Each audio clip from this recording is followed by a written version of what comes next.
আর বলবে ডেকে তাকে, রাজা মশাই ভালোবাসি আমি তোমার মেয়েকে।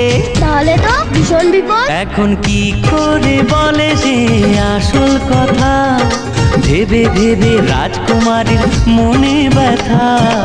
এক যে ছিল রাজার কুমার,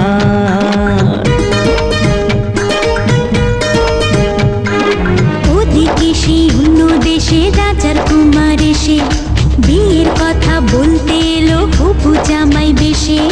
মনের দুঃখে শ্রাবণ এলো রাজকুমারীর চোখে।